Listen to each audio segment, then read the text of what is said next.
Hi everyone! In this section we're going to work on the idea of a limit. This is the piece that we're missing before we can really fully talk about the idea of the derivative or the slope of a tangent line. So limits, we're going to somewhat formalize the definition of a limit.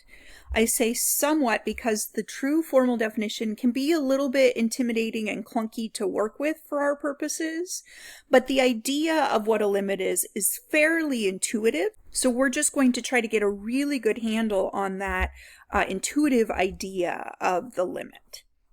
So I've written down what's going to be our not fully formal but semi-formal definition of a limit. And really one of the more formal things and important things for us to pay attention to is just the notation of a limit.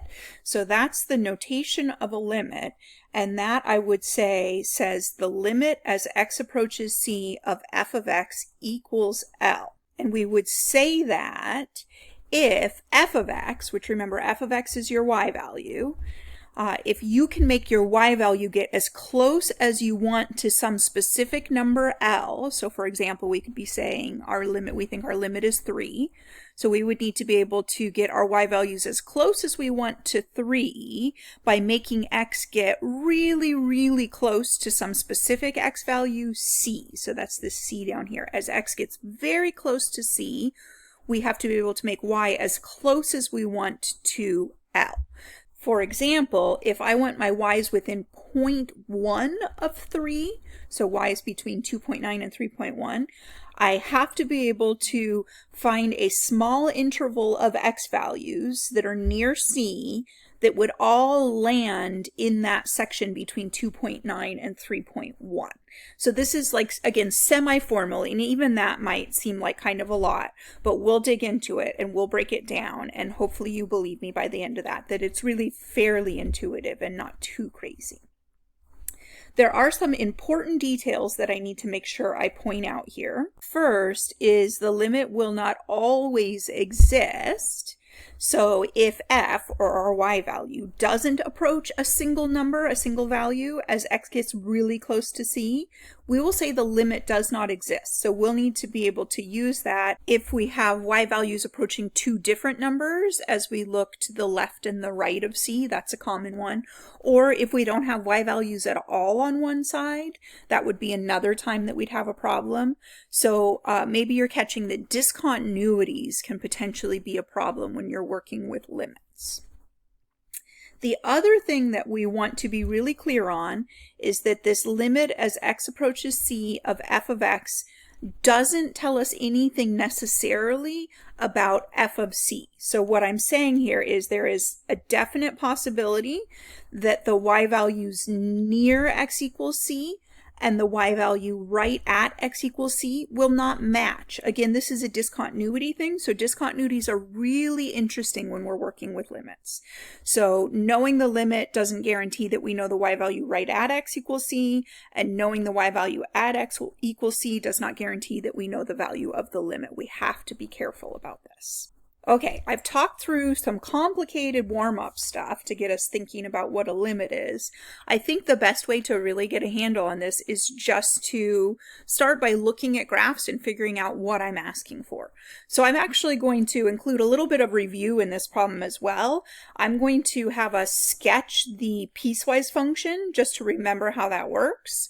In a lot of your problems, you'll be given the piecewise graph and then ask questions, but I want you to remember piecewise as well. So I'm going to run through one from scratch.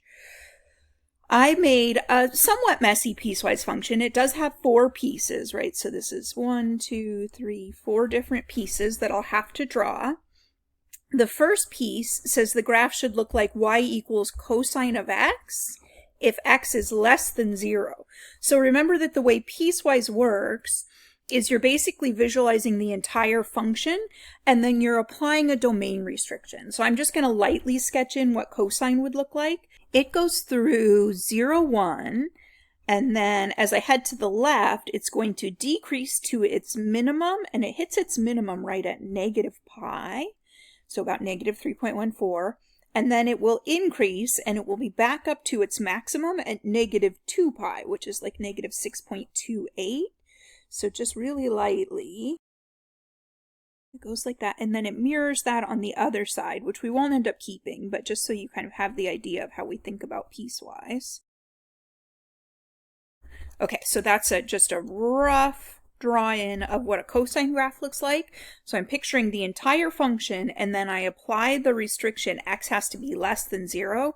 So I will now erase that right-hand side that I drew in. If you can keep that all in your head at once, just don't draw it in the first place. That's great. I just wanted to kind of walk through my thought process there.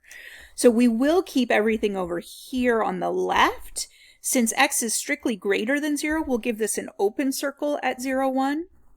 And then we'll just kind of connect. This is a little bit rough still, but gives us about the right idea. Okay, so that's the cosine piece of my graph. That's piece number 1.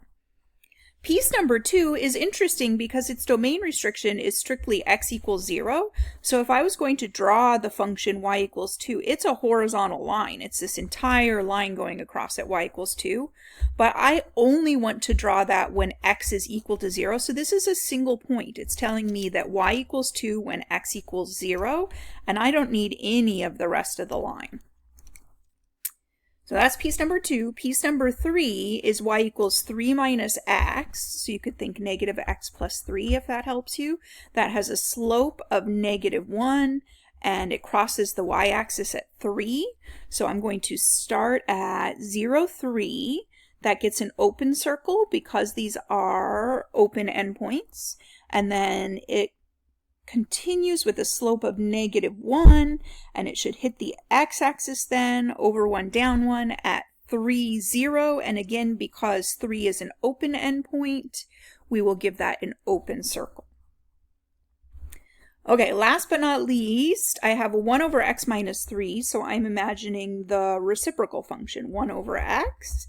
And it has been shifted to the right 3. So that vertical asymptote that starts at x equals 0 will move over to x equals 3. So I have a vertical asymptote.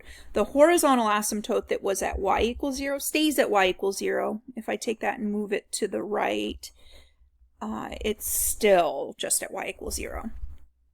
And then it's basically this entire branch up in the top that's going to follow through. So if I wanted to kind of pencil in and visualize, I'd have this and this. But we end up only wanting to keep the part where x is greater than 3. So we won't draw any of this stuff to the left, which is a good thing because we wouldn't have a function if we drew that. We'd have y values up on the line, and we'd have y values down on that piece of the 1 over x function. So we really only end up keeping this piece right here. If you want to point, this original graph goes through 1, 1. So when we shift it right 3, this one will go through 4, 1. You could also plug in an x or 2 just to get yourself a little bit more accurate. Okay, so that's my piecewise graph. Again, this isn't going to be a huge part of what you're working on actually sketching them, but I think continuing to connect all that notation with the graph is really important because sometimes you'll get the notation and sometimes you'll get the graph, and you want to be able to go back and forth in your head. Now that we have it, I would like to work on the limit part. So this is the limit part you'll be doing a fair amount of. Again, how we read this is that says the limit as x approaches negative pi of f of x. And we aren't given that value. We're being asked to find that, evaluate that. So this is saying as x gets really close to negative pi. This does not say x equals negative pi. It says it's really close to negative pi. We went through negative pi, negative 1. And the question is, what is y getting close to? So I'm imagining that I start a little to the left of negative pi, and as I work my way in and get closer, where are my y's getting close to? They're getting close to the bottom at negative 1. If I start a little to the right of negative pi and I work my way in, what are my y's doing? They're dropping, dropping, dropping, getting really close to negative 1. So in this case, the actual y value is negative 1, and the value of the limit is also negative 1. And again, what's happening is there's a connection between limits and continuity. When your function is continuous, the limit and the y value will match up. So we will dig into continuity a little bit more later in this very section, but I just want to mention it a little bit right now. And while we're doing that, we can work on the next row here, which is asking about what's happening at x equals 0. And that is more interesting because there is a discontinuity there. So the first question is, what is the limit as x approaches 0 of f of x?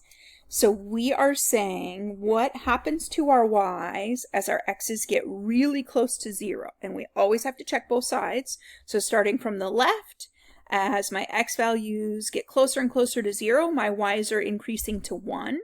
If I start a little to the right, as x moves in closer and closer to 0, my y's are increasing to 3. I got 1 and I got 3, and those are two different y values, and that is never okay for a limit. So we will say the limit does not exist. There is no single value. So that is a great example of does not exist.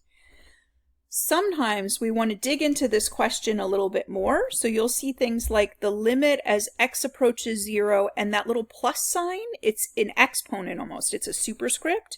That little plus sign, or in the next one, the little minus sign, tells you which direction to approach from. So the superscript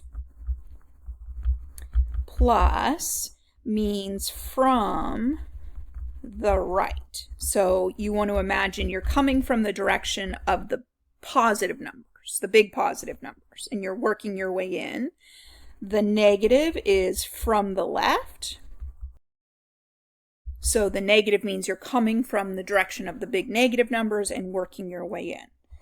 For the limit as x approaches 0 from the right of f of x, we would say, okay, from the right, that was over here. So start on the right side and work your way in, and my y's were approaching 3. So this does have a value. You can do one-sided limits, but if it doesn't specify, it's always two-sided. So the default is two-sided limits. If we want to look at what's happening as x approaches 0 from the left, we'll start on the left-hand side, and as we work our way in towards x equals 0, our y's are increasing to 1. So the limit on the left-hand side is 1. So only if you're specifically asked should you give those individual values. Note here that the y value right at x equals 0, so f of 0, we don't need a limit to say y value at 0, we just use our function notation, is actually 2. So it's not equal to either one of those limits. That's this point right here, right? So this is what I was saying. If there's any kind of discontinuity, these become very separate questions. I do not want you to have in your head that f of 0 is the same question as the limit as x approaches 0 of f of x. One is asking about what's happening right at a point. One is asking what's happening nearby the point, and those are not going to always give the same answers, only if the function is continuous. So keep that in mind. That's the only thing that's making this new and interesting. We already knew how to find f of 0. We already knew how to say what is happening right at a point. All right, next row, we want to investigate what's happening at x equals 3, and that is interesting. X equals 3 is right here where the asymptote is, so that should be something a little bit different that we can look at. So again, we always check both sides. If we start on the left-hand side and work our way towards x equals 3, we're traveling along the curve, our y values are dropping down to 0. So that's looking like maybe a limit of 0. But if I move to the right-hand side and I let my x values decrease towards 3, my y values are hitting this asymptote. They're getting really, really big. So that was a different answer on both sides. So this is another does not exist. You do not have a limit value if different things are happening on either side of your x. So once again for this one, we'll play around with what's happening as you approach from the left and what's happening as you approach from the right, and see if we can say some interesting things there. So it's basically what we just did, but let's check it again. So from the left, working our way in, that was where we said that our y's were dropping down to 0. So this limit is equal to 0. From the right, working our way in, that was where our y values just started skyrocketing. They started getting infinitely large, bigger and bigger and bigger and bigger. So I would say here that the limit is infinity. I have seen places, calculus books, websites, that will say does not exist here, the idea being you can't get to infinity. But more often what I see is that we just define this to mean that we can make our y values as big as we want by letting x get really close to 3. So you could challenge me to say, okay, show me that x gets bigger than 1,000,000, and I should be able to find x's really close to 3, maybe 3.01 or closer, that all land bigger than 1,000,000. And then you should be able to challenge me to do the same for 1,000,000,000 and 1,000,000,000,000. And no matter how big you make that number, I should be able to get x's that are close enough to 3 that that happens. And that is exactly what an asymptote means. So our y values are becoming infinitely large as our x gets close to 3.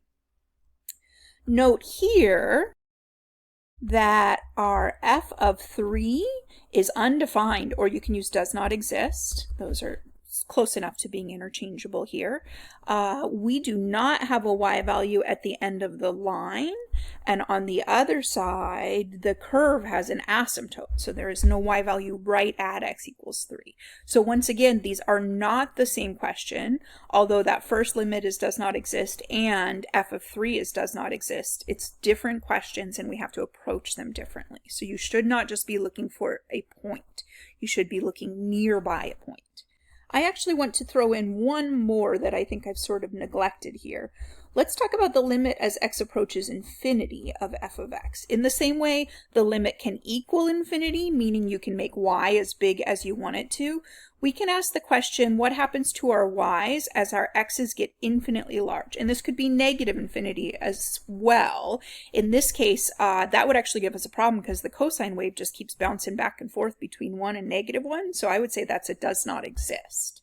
But I want to look in this one as x approaches positive infinity. So that's saying as we follow this piece of the graph out to the right and we just keep going and going and going, what happens to our y value? And the answer is it approaches 0. We have a horizontal asymptote, and that's exactly what it means to have a horizontal asymptote. As your x gets infinitely large, your y will get infinitely close to that horizontal asymptote. So infinity is allowed in this limit process. In fact, it's a really big important part of it in calculus, being able to talk about things that are infinitely large or infinitely small.